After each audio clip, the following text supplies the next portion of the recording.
शांत हो जाओ। आपको आने दीजिए। साहब को आने दो। शांत हो जाओ बेटे, शांत हो। नहीं जाने दूंगा मैं। साहब को आने दीजिए। आप दूर हटिए प्लीज। बाजू लो आइए साहब। हटिए।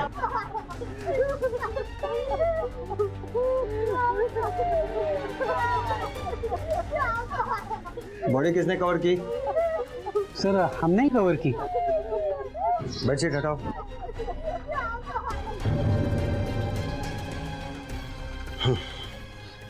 ये उसी सीरियल किलर वायरमैन का काम है। इस बार भी मर्डर करके उसने अपना हथियार वायर यहीं छोड़ दिया, जो उसका पैटर्न मार्क है। सर, ये मर्डर उसी वायरमैन ने किया है। मर्डर करने का तरीका सेम है। उसने मर्डर गला घोट के किया है और वायर वहीं पे छोड़ दिया है। मैं सबके स्टेटमेंट ले लेता हूँ और सारे एविडेंस कलेक्ट कर लेता हूँ। उसके बाद इस फाइल को क्राइम ब्रांच को सौंप दूंगा मैं। ठीक है सर? ओके। अमोल रुकिए। अरे मेरा बेटा है, मुझे जाने दो। आप नहीं जा सकते। क्या हुआ उसे?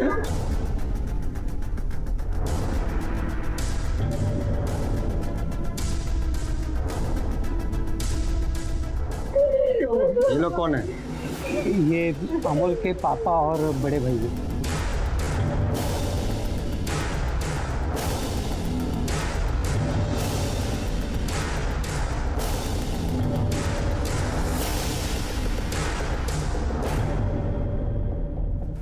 ये मर्डर उसी वायरमैन ने किया है।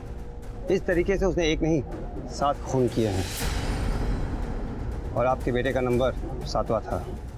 उससे पहले भी वो पुणे, सतारा और कोल्हापुर में मर्डर कर चुका है।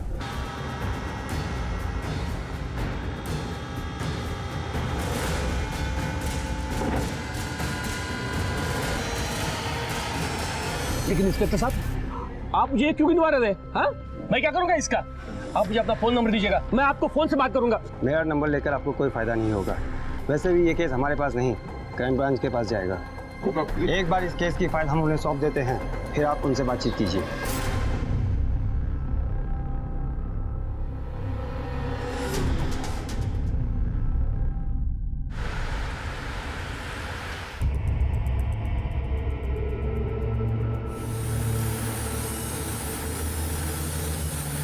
फूल ले लो, फूल, गुलाब ले लो, फूल ले लो, फूल।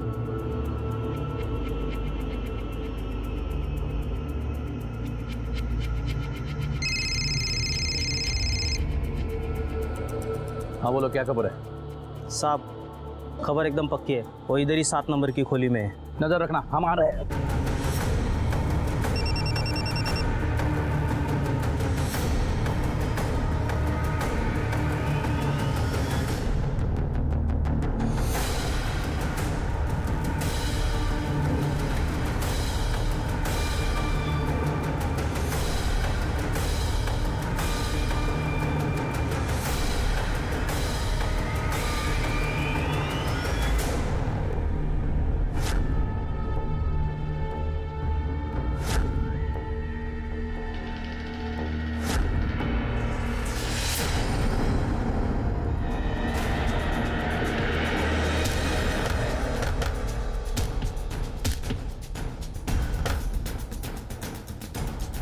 हिलना नहीं।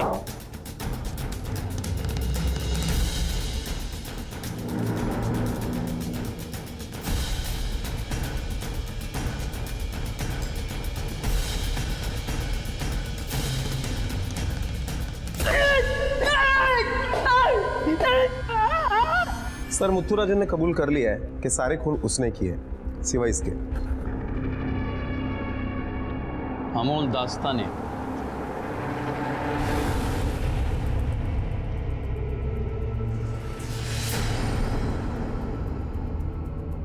नाइक इस कत्ल के पीछे जो भी है बहुत शातिर है। वायरमैन की आड़ में वो इन्वेस्टिगेशन 3 महीने लेट कर चुका है। अब हमें उसकी सोच से एक कदम आगे रहना है। मुथुराजन एक साइको किलर जो एक लंबे अरसे से वायर से अनजान लोगों का गला घोटकर हत्याओं को अंजाम दे रहा था, वो पकड़ा गया। और इस तरह वायर से हत्या करने की वजह से मीडिया और लोगों ने उसे वायरमैन का नाम भी दे डाला था। लेकिन मुथुराजन का कहना था कि उसने चिंचवड़ के 35 वर्षीय अमोल दास्ताने का खून नहीं किया है। तो फिर कौन था अमोल का कातिल? मुथु राजन या फिर कोई और जो मुथु राजन की आड़ में अपने जुर्म को छुपाने की कोशिश कर रहा था? अमोल की हत्या का केस 3 महीने पुराना था, जिसकी छानबीन क्राइम ब्रांच ने नए सिरे से शुरू की।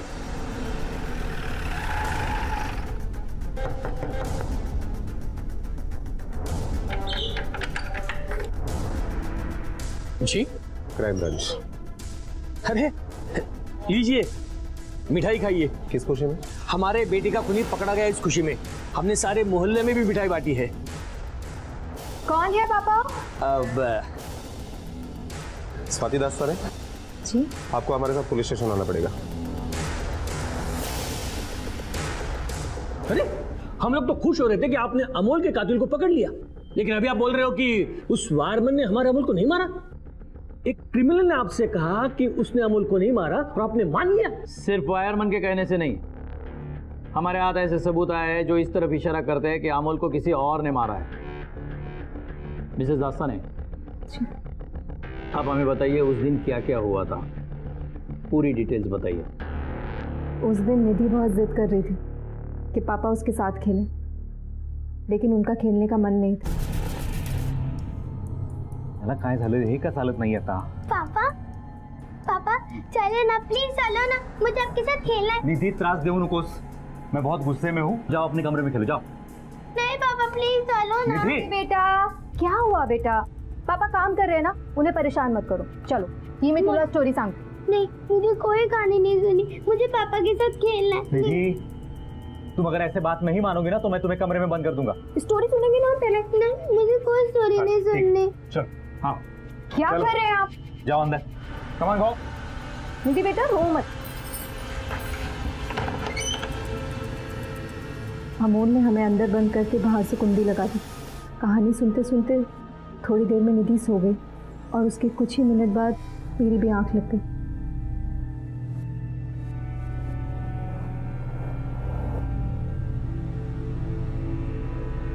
लगभग 3 बजे के आसपास मेरी आंख खुली। मैं उठ के दरवाजे की तरफ गई तो देखा दरवाज़ा अभी भी बाहर से बंद। मुझे लगा शायद अमोल दरवाज़ा खोलना भूल गए। मैंने बहुत आवाज़ दी लेकिन दरवाज़ा नहीं खुला। बहुत देर कोशिश करने के बाद जब दरवाज़ा नहीं खुला तो शोर से निधि की भी आँख खुल गई। फिर हम दोनों ने खिड़की से आवाज़ लगाना शुरू किया कि शायद कोई मदद के लिए आ जाए। तभी वहाँ से जोशी जी गुजर रहे थे। Mummy mummy, Joshi uncle, Joshi uncle. अरे निधि बेटा। जोशी अंकल, पापा ने मुझे और मामा को रूम के अंदर बंद कर दिया। मतलब अनिल जोशी। बेटा तुम कहानी सुनते सुनते सो गई थी। तावड़े लो बेटा, चॉकलेट लो।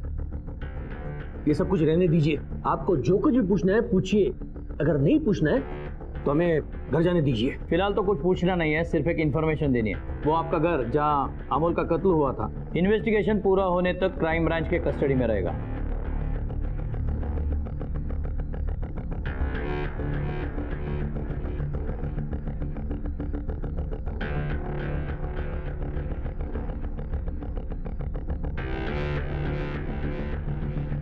Thank you.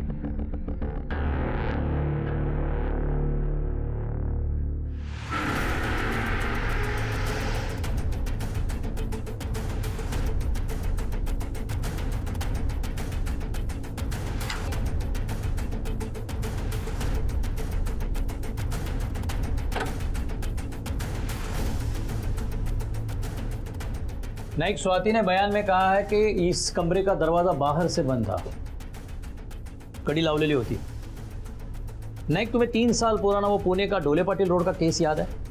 एक औरत ने अपने पति का मर्डर करके खुद को बाथरूम में बंद किया था, रस्सी फांस कर, कड़ी लगाकर। सर लेकिन इस केस में ये पॉसिबल नहीं है, क्योंकि पोस्टमार्टम रिपोर्ट के मुताबिक अमोल के गले के ऊपर जो वायर के निशान पाए गए हैं वो ऊपर से नीचे तक आए हैं। अमोल की हाइट लगभग 6 फीट की थी, मतलब कातिल उससे 3 या 4 इंच छोटा रहा होगा, लगभग 5 फीट 8 इंच 9 इंच के आसपास। और दूसरी बात सर, स्वाति को अकेले को पॉसिबल नहीं है, क्योंकि अमोल अच्छा खासा हट्टा कट्टा था। स्वाति को अकेले को कंट्रोल करना मुश्किल था। और बच्ची ने भी अपनी स्टेटमेंट में यही कहा है कि अमोल ने खुद ने बाहर से दरवाजा लगाया था। लोकल पुलिस ने जो यहाँ के पड़ोसियों के बयान लिए, उसमें भी पड़ोसी ने यही कहा था कि किसी ने भी किसी को ना आते देखा ना जाते देखा। लेकिन कोई तो आया है और मर्डर करके यहाँ से भाग गया है और हमें वायरमैन केस की तरफ गुमराह कर रहा है। शायद वो जानता नहीं कि उसने गलत डिपार्टमेंट से पंगा लिया है। उसे शायद मालूम नहीं कि ये केस क्राइम ब्रांच के पास आया है। 3 महीने क्या, 3 साल के बाद भी हमें उसे ढूंढ निकालेंगे। नहीं, 3 महीने पीछे जाना हमारे लिए जितना मुश्किल है उतना ही मुश्किल उनके याददाश्त के लिए भी है जिन्होंने बयान दिया है। चलो अमोल दास्ताने के उस पड़ोसी से अनिल जोशी से मिलते हैं। होय सर, हे माझंच घर आहे और मुझे पक्का याद है उस दिन मंगलवार था और दोपहर को करीब 4 बजे मैं मंदिर से लौट रहा था। जैसे मैं अमोल के घर के सामने से गुजरा ना तो उस खिड़की की तरफ से मुझे निधि और स्वाति की आवाज़ सुनाई दी। जोशी अंकल, अरे निधि बेटा। जोशी अंकल, पापा ने मुझे और मम्मा को रूम के अंदर बंद कर दिया। क्या? जोशी जी, अमोल हमें अंदर बंद करके पता नहीं कहाँ चले गए। तुम्ही त्यांना फोन करा ना, मेरा फोन भी बाहर है, नहीं तो मैं खुद कर लेती। हाँ, मी करतो फोन। घंटी तो बज रही है लेकिन वो उठा नहीं रहा। मैं सामने से देखता हूँ। लेकिन फोन घर में ही बजा, उसने फोन नहीं उठाया तो मैंने स्वाति के पापा को फोन किया।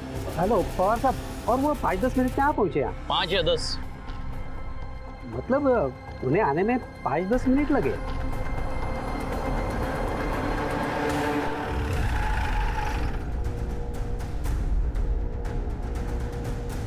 तुंड महाकाय सूर्यकोटि समप्रभ निर्विघ्नं कुरु मे देवा सर्वकार्येषु सर्वदा। Crime branch.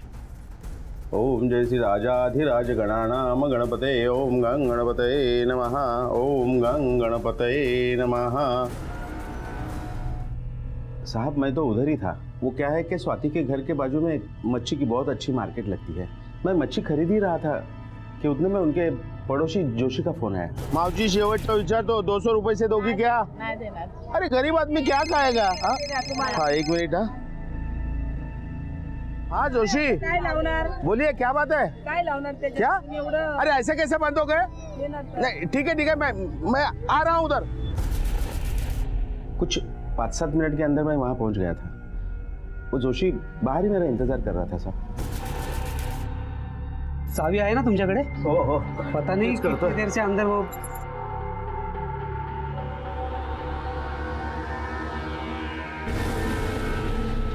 अमोल, अमोल, ये क्या हुआ है? स्वाति और निधि अंदर है। स्वाति स्वाति और निधि अंदर बंद थे। मैंने ही जाके बाहर से वो कड़ी खोली थी। मिस्टर पवार, आपको क्या लगता है किसने मारा होगा अमोल दास्ताने को? मुझे नहीं पता साहब। तब जब पुलिस ने कहा था कि वायरमैन ने मारा तो मुझे लगा उसे नहीं मारा, लेकिन अब आप कह रहे कि उसने नहीं मारा।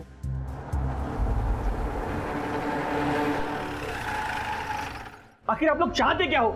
एक तो मैंने अपना बेटा खोया है, ऊपर से आप रोज पूछताछ करके हमें परेशान कर रहे हो। पूछताछ तब तक जारी रहेगी जब तक ये केस सॉल्व ना हो जाए।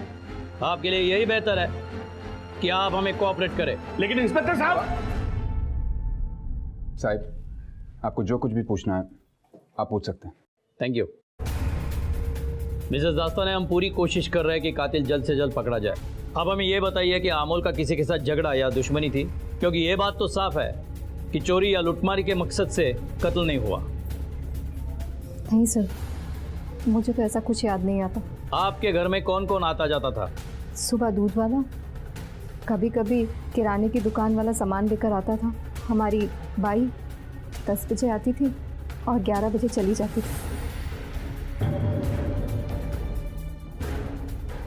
देखिए, मैं अभी बोलता हूँ, हमारे अमोल को उस वायरमैन ने ही मारा है। नहीं नाइक, किसी ने वायरमैन के आड़ में पुलिस की आंख में धूल झोंकी है। अगर वायरमैन पकड़ा न जाता तो ये केस कभी नहीं खुलता।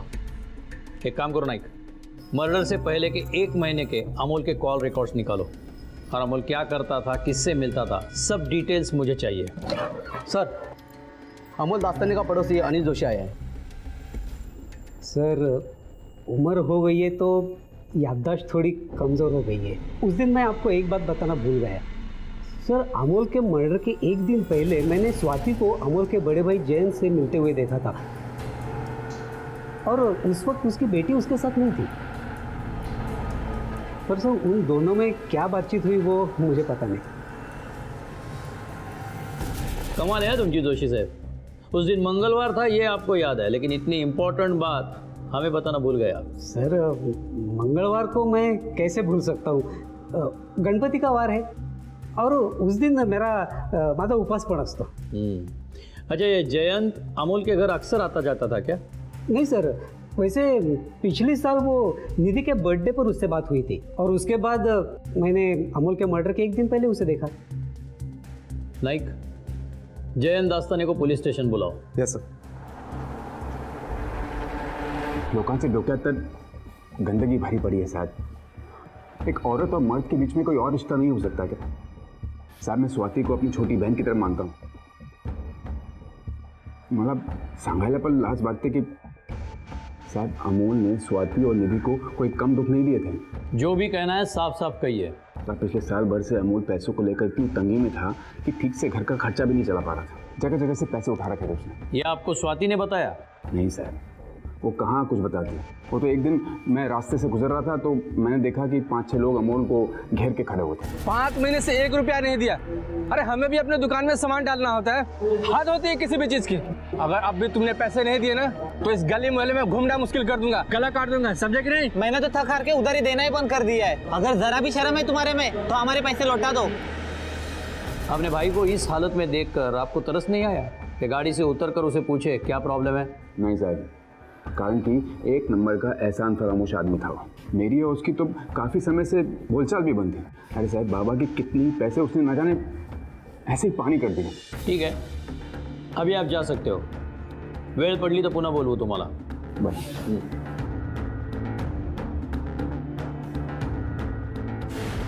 नहीं, हो सकता है कि जयंत ये भाई बहन का नाटक कर रहा हो, क्योंकि जोशी के मुताबिक दोनों अकेले में मिले थे, निधि तक साथ में नहीं थी। और एक बात मुझे अजीब लग रही है कि अमोल के मौत के बाद स्वाति अपने माँ बाप के घर नहीं ससुराल रह रही है। हाँ सर, क्योंकि अक्सर ऐसे सिचुएशन में ससुराल वाले लड़की को उसके मायके में छोड़कर आते हैं। एक काम करो नाइक, स्वाति के ससुराल वालों का कच्चा चिट्ठा निकालो, खास करके उसके जेठ का, जयंत दास्ताने का। Okay sir.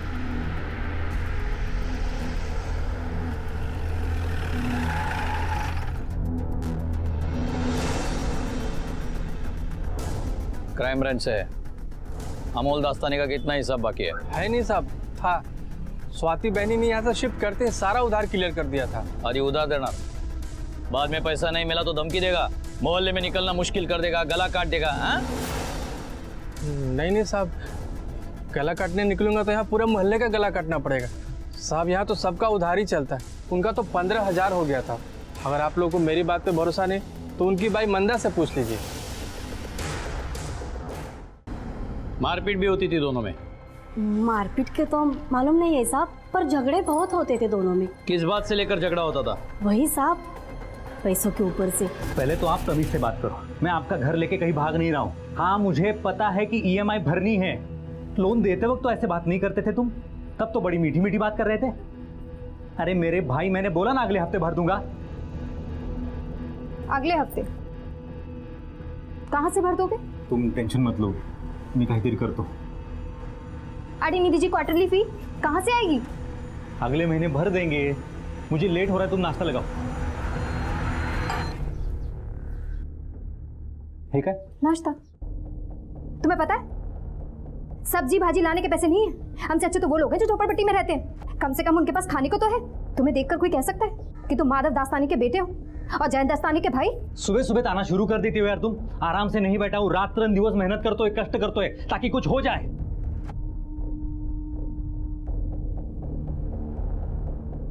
मेम साहब, वो बर्तन धोने का साबुन खत्म हो गया है। और हाँ, वो सिंक का पानी ही नहीं जा रहा है। मैंने बहुत कोशिश की लेकिन लगता है नल ही जाम हो गया है। प्लम्बरला बोलावंच लागेल। दोनों एक दूसरे को बहुत सुनाते थे साहब, बहुत ही। मेम साहब के पापा ने तो अमोल साहब को समझाने की कोशिश भी की थी। देखो बेटा, मेरी बात मान लो। भूखा मरने से तो अच्छा है कि तुम अपने बाबा से ही कुछ मदद ले लो। त्यांच्याकडून मागून घ्या ना तुम्हें पैसे, उनके पास तो बहुत सारी दौलत है। मुझे आपकी सलाह की कोई जरूरत नहीं है। और अगर आपको अपनी बेटी की इतनी चिंता हो रही है ना, तर तुम्ही तिला तुमच्या बरोबर घेऊन जाऊ शकता हो. मेरी हालत ठीक हो जाएगी ना तो मैं खुद उसे लेने आऊंगा. ठीक है, अभी तुम जा सकते हो, लेकिन जरूरत पड़े तो फिर से बुला लेंगे. ठीक है साहब. नाइक, इस औरत पे नजर रखना, बहुत तेज औरत है. जो नहीं पूछा वो भी बताया, या तो जानबूझ के बताया हो या फिर झूठ बोल रही हो. लेकिन एक बात गौर करने जैसी है, सब ने हमें अमोल के पैसों की तंगी के बारे में बताया, सिवाय स्वाति के.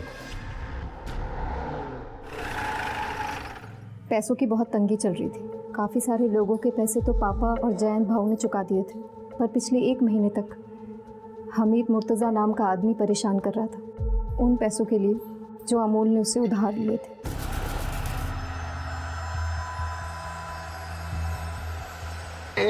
रुक. हमीद मुर्तजा नाम है अपन का.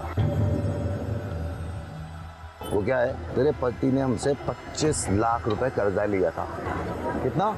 25 लाख. वो तो निकल लिया, अब पैसा तो तेरे को ही देना पड़ेगा ना. हैं? क्या तेरे गले में चेन बहुत सॉलिड है. अगर तू पैसे का इंतजाम नहीं कर पाई तो अपन तेरी बेटी को उठा लेगा और सारा पैसा वसूल कर लेगा.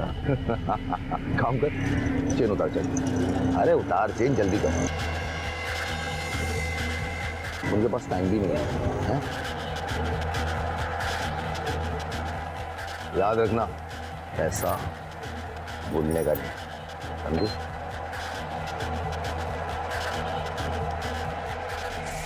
आपने ये बात पहले क्यों नहीं बताई? साहब, हमीद मुर्तजा ने निधि को उठाने की धमकी दी थी. अमी घाबड़ लो, इसलिए बाबा को बिना बताए मुर्तजा को मैंने प्रॉमिस किया था कि मैं धीरे धीरे उसका कर्जा चुका दूंगा. अब तक तो मैं 5 लाख दे भी चुका हूँ. अब वो स्वाति को परेशान नहीं करता साहब. लेकिन सारी ज़िंदगी मुझे ये गिल्ट रहेगा कि मेरे पास इतने पैसे थे कि मैं आसानी से अमोल के सारे कर्जे चुका सकता था. बाबा की नहीं सुन के अगर मैंने अमोल के कर्जे चुकाए होते तो आज वो जिंदा होता साहब. काय को इतना मारा साहब आपने? जिसका 25 लाख का नुकसान होना, वो थोड़ी सी वसूली करेगा तो क्या बुरा किया साहब? साहब आप ही सोचो ना, जिसके पास मेरा पैसा फंसा हो उसको मैं काय को मारेगा साहब, और क्या मिलेगा मेरे को? सर, जब से जयंत ने अपन को पैसा देने का प्रॉमिस किया, मैं भाभी माना साहब मैंने स्वाति को. अब सब धंधे वाला आदमी है, पैसा देगा तो उनको थोड़ी टेंशन तो होना मांगता है ना साहब. मतलब साहब, अमूल का तो हमने हिस्ट्री सब कुछ निकाल डाला और मालूम चला साहब कि उसका बाप और भाई का मस्त धंधा चल रहा है, और वो भी पूना में. साहब, अपन अमूल को बोला भी कि अपना पैसा वापस करने का, और या फिर अपने बाप से पैसा लेके मेरे को देने का. पता चला कि दोनों बाप बेटे में कुछ ठीक नहीं चल रहा. उसके बाप ने तो साहब उसको घर से भी निकाल दिया, और उसने तो साहब पल्ला झाड़ लिया कि पैसे ना देने पड़े. सब गर्दन अकड़ गई.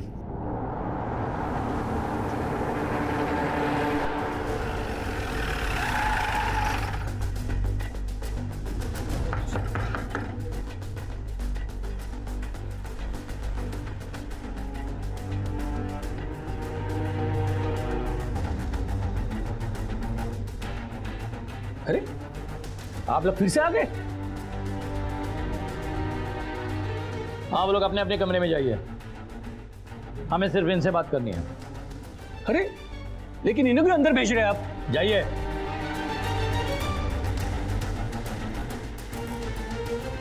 बैठिए. आपके होते हुए अमोल को बाहर से कर्जा क्यों लेना पड़ा? माना कि आपकी और उसकी बनती नहीं थी, फिर भी मैं हमेशा यही चाहता था कि अमोल फैमिली के साथ रहे. फैमिली बिजनेस में हाथ बटाए, लेकिन वो बहुत ही जिद्दी था.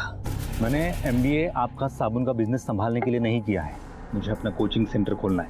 अमोल जरा सोच, अगर तू अपनी पढ़ाई का इस्तेमाल हमारे साबुन के बिजनेस के लिए करेगा तो हमारा मार्केट बढ़ सकता है. मैंने इतना पैसा फूका है तेरी पढ़ाई पे, तुझ पे. पापा, एहसान जताने की कोई जरूरत नहीं है. एहसान? मैं तुम्हें एहसान जताने की कोशिश कर रहा हूँ. और क्या कर रहे हो आप? जब मेरे पास पैसे आएंगे ना तुमचा एक एक रुपया परत करेन मी. आपका लाला वाला बिजनेस नहीं करना है मुझे. शांत खामोश. उसके बाद वो स्वाति को लेकर अलग रहने लगा, लेकिन मैंने हमेशा अपने बाप का फर्ज अदा किया, कभी मुंह नहीं मोड़ा, हमेशा उसकी मदद की. 1 मिनट रुकिए, मैं आपको कुछ दिखाता हूं.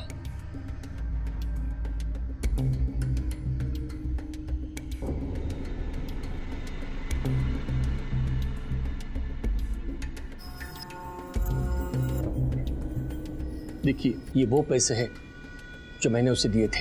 कभी 2 लाख, कभी 5 लाख, कभी 10 लाख. फिर मैं समझा उसकी आदत हो गई है उधार लेकर घर चलाने की. तभी मैंने अपना हाथ खींच लिया. बाद में पता चला कि उसने हर किसी से पैसे ले रखे हैं, चारों तरफ से कर्जा है उस पर. अब जब वो नहीं है तो मैं समझा कि उसे मैंने ही गंदी आदत डाली थी पैसे लेने की. वो 1 रुपया भी मांगता तो मैं उसे 10 देता था. निकम्मा कर दिया था मेरे प्यार ने उसे. उसके बाद मैं निधि और स्वाति को घर लेकर आया. अपने बेटे को तो नहीं बचा सका, लेकिन इन दोनों के लिए कुछ करके मैं प्रायश्चित करना चाहता हूं. सॉरी. 3 महीने पहले हुआ अमोल दास्ताने के कत्ल का एक केस क्राइम ब्रांच के लिए फांस बनता जा रहा था. 3 महीने में जिंदगी दूसरे रूप अख्तियार कर चुकी थी, लेकिन बयान किसी के भी नहीं बदले थे. दिन रात की मेहनत के बाद भी कुछ हासिल नहीं हो रहा था. क्या ये कातिल इतना शातिर था या फिर कुछ ऐसा था जो क्राइम ब्रांच की नजरों से अभी तक बचा हुआ था? सबसे अजीब बात यह थी कि शक के दायरे में माधव दास्ताने, जयंत, स्वाति, जोशी, पवार और मुर्तजा सभी आते थे. पर फिर ये सभी निर्दोष भी लगने लगते थे, क्योंकि पुलिस के पास इनके खिलाफ कोई पुख्ता सबूत नहीं थे. और सबूतों के नाम पर वो एक फाइल जो पुलिस ने क्राइम ब्रांच को सौंपी थी, क्राइम ब्रांच ने उसी फाइल को एक बार फिर से खंगालने का फैसला किया. यहाँ ऐसा कुछ दिखाई नहीं दे रहा है जिसे हम ये कह सके कि कातिल जबरदस्ती अंदर घुसा हो. सर, अमोल के फोन रिकॉर्ड के मुताबिक मुर्तजा, वो किराने वाला और धोबी, और अमोल ने जिन लोगों से पैसे लिए थे उनके नंबर के अलावा दूसरा ऐसा कोई नंबर नहीं है जिसके ऊपर हम शक कर सके. हो सकता है उसने जानबूझकर ऐसा किया हो, या फिर उसकी प्लानिंग हो ताकि उस पर शक ना हो. नहीं, एक काम कर रहे हैं, मैं डोरबेल बजाता हूँ, तुम अमोल बन के डोर खोलना. Okay sir.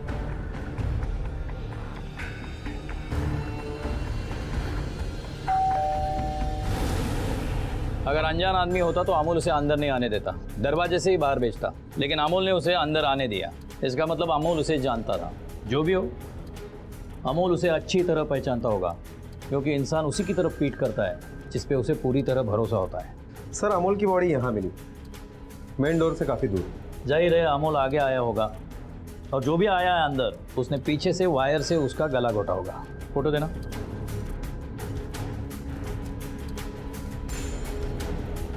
मंदा के बयान के मुताबिक किचन का सिंक चौक था, तो प्लम्बर को बुलाया गया होगा, प्लम्बर आया होगा, प्लम्बर ने डोरबेल बजाई होगी, अमोल ने दरवाजा खोला होगा. आगे हाँ, प्लम्बर को देख के उसे अंदर लिया होगा, दरवाजा बंद करके देखो जरा सिंक चौक हुआ है. सिंक दिखाने के लिए वो आगे बढ़ा होगा.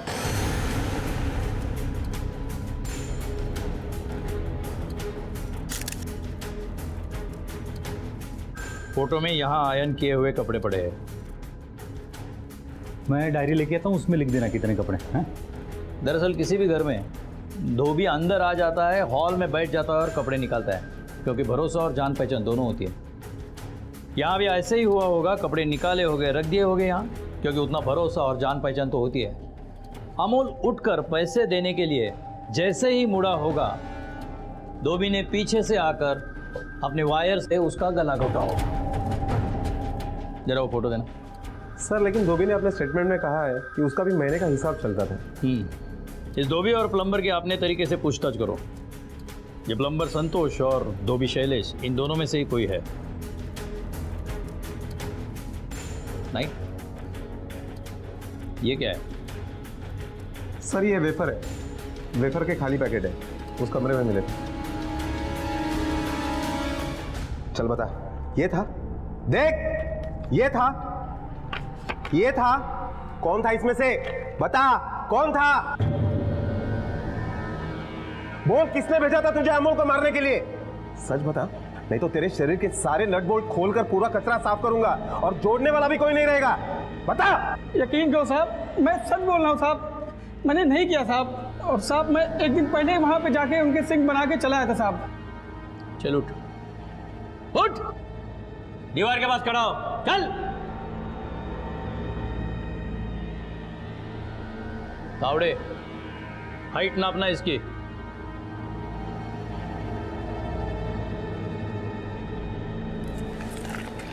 Sir 5.8 inch. चल जा, जा। सुन, शहर से भागना नहीं।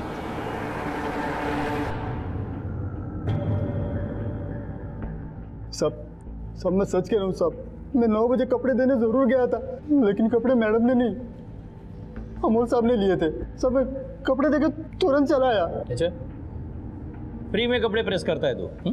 किसी से पैसे नहीं लेता? सब पैसा तो लेना पड़ता है ना सब, उसके सिवा कैसे चलेगा सब। लेकिन खाते में लिख देते सब, महीने का हिसाब चलता है ना। लेकिन अमोल साहब का इतना पैसा बाकी था कि जुबान ही याद है। उठ, उठ, वहां जाके खड़ा हो जा। Sir 5 foot 9 inch. नायक, प्लम्बर और आयरन वाले की हाइट लगभग 5 फुट 8 इंच है। दोनों हट्टे कट्टे हैं, दोनों अमोल को इजीली कंट्रोल कर सकते हैं, लेकिन उन दोनों के पास कत्ल का कोई मकसद नहीं है। 3 महीने पहले उनके जो हालात थे वही अभी है, कोई बदलाव नहीं हुआ। हाँ, हालात में बदलाव आया है तो एक के, स्वाति के। सर, तलाक के बारे में बात करने के लिए स्वाति वकील से मिली थी कुछ 4 महीना पहले। इसका मतलब स्वाति अमोल और उसके हालात से परेशान थी और अमोल से डिवोर्स चाहती थी, लेकिन उसके पहले अमोल का खून हो गया, वो भी वायरमैन के आड़ में। और जब खून हो रहा था तब स्वाति और उसकी बेटी कमरे में बंद थे। नाइक, इस केस में और भी कुछ है जो एक इंसान हमें बता सकता है, लेकिन हमें उसे अकेले में मिलना चाहिए। ये लो बेटा चिप्स, हमने आपके लिए लाए हैं, आपको पसंद है ना? हमने फोटोग्राफ में देखा आपके कमरे में बहुत से पैकेट पड़े थे। मुझे नहीं खाना, पापा को पसंद नहीं था कि मैं ये खाऊं। क्यों?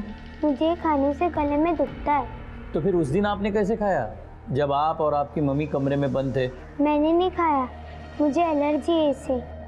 ये खाती हूँ तो मुझे खांसी आती है, फिर डॉक्टर के यहाँ जाना पड़ता है, वो इंजेक्शन भी लगाते और दवाई भी देते हैं। ये आप कौन से वेफर्स के बारे में बात कर रहे हैं? मुझे तो कुछ समझ में नहीं आ रहा। 1 मिनट, ये देखिए, अब आपके समझ में आएगा। ये वही वेफर्स के पैकेट है जो उस दिन, मर्डर के दिन, निधि के कमरे में मिले थे। क्योंकि हमें पता है कि निधि वेफर्स नहीं खाती, क्योंकि उसे सैट्रिक एलर्जी है। इससे आप क्या साबित करना चाहते हैं? दरवाजा बाहर से 5 घंटे बंद था, आप अंदर थी और आराम से वेफर्स खा रही थी, क्योंकि सारे पैकेट्स खाली थे। दरवाजा बाहर से 5 घंटे बंद था, मुझे भूख लग रही थी तो मैंने खा ली, लेकिन मेरे वेफर्स खाने से मेरे पति के मर्डर का क्या लेना देना है? नहीं, आपके वेफर्स खाने से हमें कोई एतराज नहीं है। आप 5 क्या 10 पैकेट्स खाइए, लेकिन सुबह 8 बजे उठकर किराने की दुकान से 5 पैकेट्स वेफर्स लेना, वो भी उधार में, ये बात समझ में नहीं आई। ये देखिए,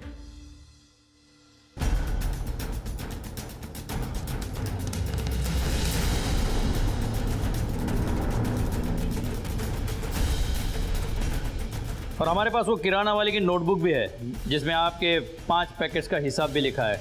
24 जून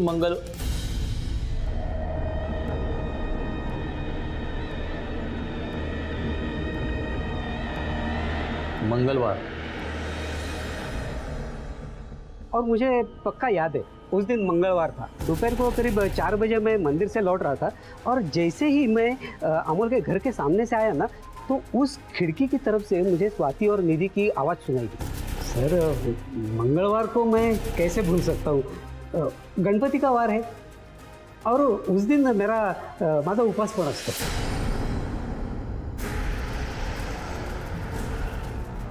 आप काफ़ी धार्मिक आदमी लगते हैं, नियम कायदे पालने वाले, फिर भी मंगलवार को भी मछली खाना नहीं भूलते। मैं मच्छी खरीद ही रहा था कि उतने में उनके पड़ोसी जोशी का फोन आया। अब अपने इस धर्म कर्म की कहानी खुद सुनाओगे या हम मदद करें? तुम्ही माझा जीवन बर्बाद केलं इस आदमी से शादी कराकर। ना खुद कुछ कमाता है ना अपने बाप से कुछ लेता है। मैं और मेरी बेटी भिखारियों की तरह जी रहे हैं। मैं इस नर्क में और नहीं जी सकती। ठीक है बेटी, देख मैं मानता हूं कि मुझसे बड़ी गलती हो गई है, लेकिन तू शांत तो हो जा। देख बड़ा घर देख के ही मैंने तेरी शादी करा दी थी, क्या पता ऐसे होगा। लेकिन अब तू क्या चाहती है? देख तू जो भी फैसला लेगी ना उसमें मैं तुम्हारा साथ दूंगा।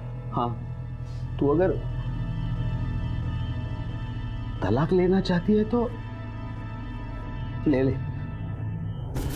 तुम वकील के पास गई थी लेकिन तुमने तलाक नहीं लिया, क्योंकि उसके बाद तुम्हें अपने बाप के पास वापस जाना पड़ता और हालात बद से बदतर बन जाते। फिर तुमने सोचा अमोल को अगर ठिकाने लगा दिया तो पूरी जिंदगी अपने ससुराल आराम से रह पाओगी, है ना? हाँ, क्योंकि मैं अपनी और अपनी बेटी की जिंदगी अच्छी चाहती थी। भूख प्यास से रोते तरसते हुए नहीं जी सकती थी। चैन भाव के परिवार की तरह हम नहीं रह सकते थे उस घर में, लेकिन उसमें बस एक ही अड़चन थी, अमोल। और उसके बाद तुमने अपने इस लालच में अपने बाप को घसीट लिया। तो क्या करती? बस वही थे जो मेरा दर्द समझ सकते थे।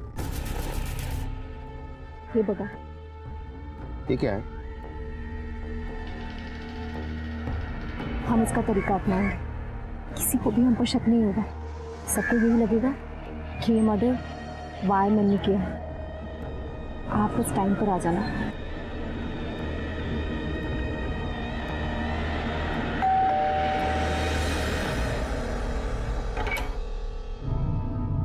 आइए।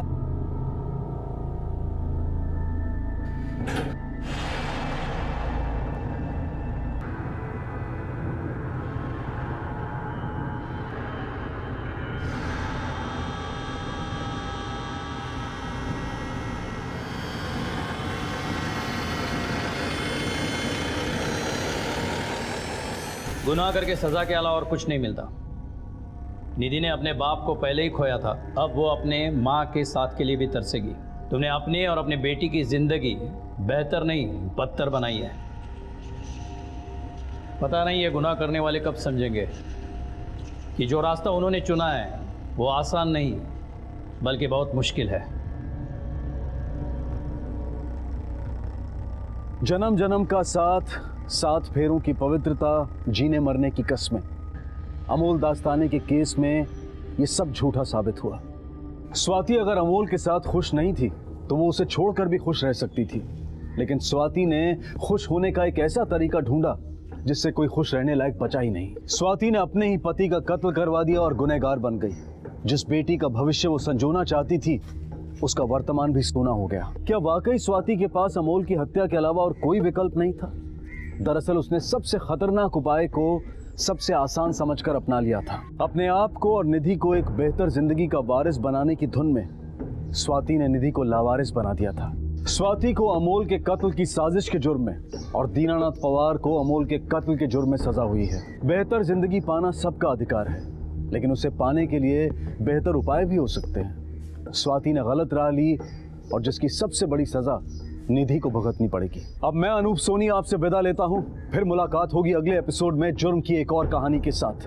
तब तक अपना और अपने परिवार का ख्याल रखें और देखते रहें क्राइम पेट्रोल डायल 100।